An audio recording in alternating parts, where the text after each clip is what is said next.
और इसी एटीट्यूड की वजह से उन्हें नॉर्थ इंडिया, सेंट्रल एशिया और अफगानिस्तान तक एक multi ethnic, multi religious population से बिना रिबेलियन के लॉयल्टी मिली।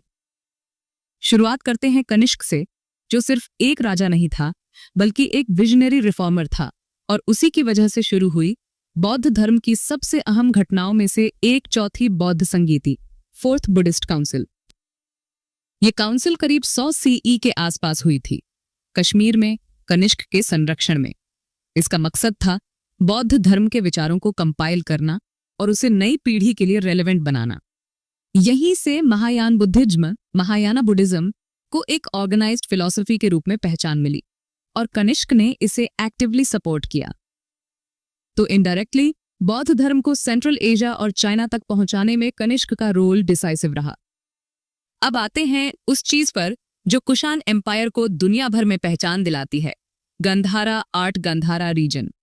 आज का नॉर्थ वेस्ट पाकिस्तान में एक कल्चरल एक्सप्लोजन हुआ, जहां इंडियन स्पिरिचुअलिटी और ग्रीक एस्थेटिक्स का ऐसा मेल हुआ जो पहले कभी नहीं देखा गया। आपने जो बुद्धा की पहली मूर्तियां देखी हैं, घुंघराले बाल, ग्रीक स्टाइल टोगा, नाक नक्श, ऑलमोस्ट रोम के स्कल्पचर्स जैसे, वो इसी पीरियड की हैं। मतलब स्पिरिचुअलिटी भारतीय थी, पर उसका विजुअल लैंग्वेज ग्रीक थी, और यही स्टाइल पूरे सेंट्रल एशिया और ईस्ट एशिया में पॉपुलर हो गई।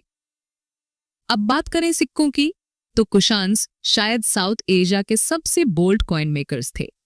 उन्होंने सिर्फ करेंसी नहीं चलाई, बल्कि कॉइन्स को राजनीतिक और धार्मिक सिंबलिज्म का टूल बना दिया। उनके सोने के सिक्कों पर शिवा, बुद्धा और पर्शियन गॉड्स तीनों की इमेजेस मिलती हैं। ये एक तरह से एम्पायर के कैरेक्टर को डिफाइन करता है, मल्टी रिलीजियस, इंक्लूसिव और पॉलिटिकली अवेयर।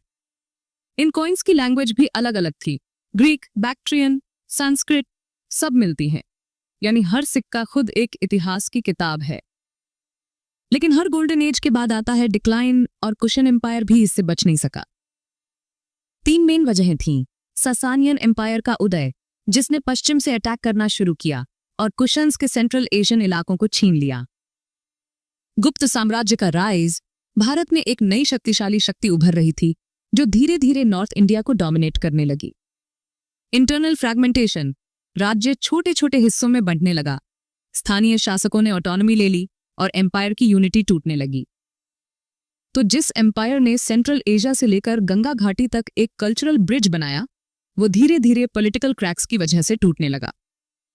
लेकिन आज भी उनके सिक्के, उनकी आर्ट और उनका कंट्रीब्यूशन बौद्ध धर्म में एक ऐसे लेगेसी छोड़ गए हैं जो कभी मिट नहीं सकती। कभी कभी हिस्ट्री इतनी साइलेंटली काम करती है कि हमें पता भी नहीं चलता कि हम आज भी किस चीज के इन्फ्लुएंस में जी रहे हैं। कुषाणों की लेगेसी भी कुछ ऐसी ही है।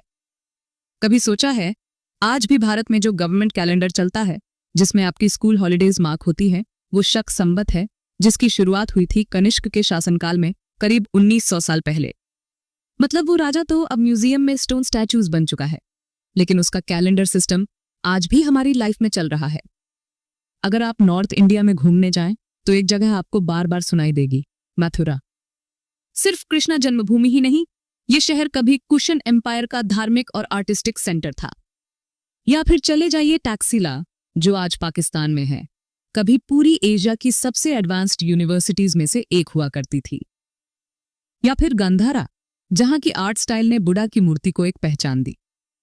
ये सारी जगहें आज भी टूरिस्ट हब्स हैं, यूनेस्को वर्ल्ड हेरिटेज साइट्स हैं, क्योंकि उन्होंने एक ऐसे कल्चरल ब्लेंड को जन्म दिया जो इंडो ग्रीक, इंडो आयरेनियन और इंडियन एलिमेंट्स को एक साथ जोड़ता है। मतलब जो एम्पायर सिर्फ 200-300 साल चला, उसका इम्प्रिंट आज भी भारत की कला, भाषा, इतिहास और सोच में जिंदा है।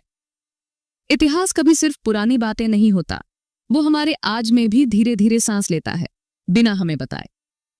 अब इमेजिन करो, अगर कुषाण कभी भारत ना आते तो क्या बौद्ध धर्म इतना दूर तक फैल पाता? क्या हम आज चीन, कोरिया, जापान तक बुद्ध की टीचिंग्स की बात करते? क्योंकि कनिष्क ने ही तो वो रास्ते खोले थे जहां से बुद्धिज्म ने सिल्क रूट के जरिए एक पूरी दुनिया का सफर तय किया। और यही तो असली सवाल है, क्या हम कभी पूरी तरह समझ पाएंगे कि उनका असर कितना गहरा था? क्योंकि उनकी लेगेसी कोई एक मॉन्यूमेंट में बंद नहीं है, वो फैली हुई है हमारी कॉइन्स, कैलेंडर, कल्चर, यहां तक कि हमारी सोच में भी। कुषाण साम्राज्य आज भले ही टेक्स्ट बुक्स के एक पन्ने तक सिमट गया है, पर वो एम्पायर आज भी जिंदा है, भारत के डीएनए में, एक इनविजिबल लेगेसी की तरह, जो हर बार हमें क्वाइटली ये रिमाइंड कराता है कि इतिहास सिर्फ वो नहीं जो याद रखा गया, बल्कि वो भी है जो कभी भुला दिया गया लेकिन मिटा नहीं। अब पूरी कहानी आपके हाथ में है, एक फॉरगॉटन एम्पायर की, जिसने चुपचाप भारत की रचना में अपना हिस्सा जोड़ दिया। अगर ये कहानी आपको इंटरेस्टिंग लगी तो सोचो, ऐसे और कितने भूले बिसरे राज अभी भी हमारी हिस्ट्री में छुपे हुए हैं। अगर आप भी चाहते हो कि हम ऐसी अनहर्ड स्टोरीज को जिंदा रखें तो बस एक छोटा सा स्टेप, लाइक करो। कमेंट में बताओ कि आपको इस डॉक्यूमेंट्री का कौन सा पार्ट सबसे ज्यादा इंटरेस्टिंग लगा, और हाँ, सब्सक्राइब जरूर करना, क्योंकि आगे ऐसी और भी कहानियां आने वाली हैं जो शायद आपको टेक्स्ट बुक्स ने कभी नहीं बताई। और अगर आप चाहते हो कि दूसरों तक भी ये कहानी पहुंचे तो शेयर कर दो अपने दोस्तों के साथ। चलो मिलते हैं अगली कहानी में, एक और छुपे हुए इतिहास।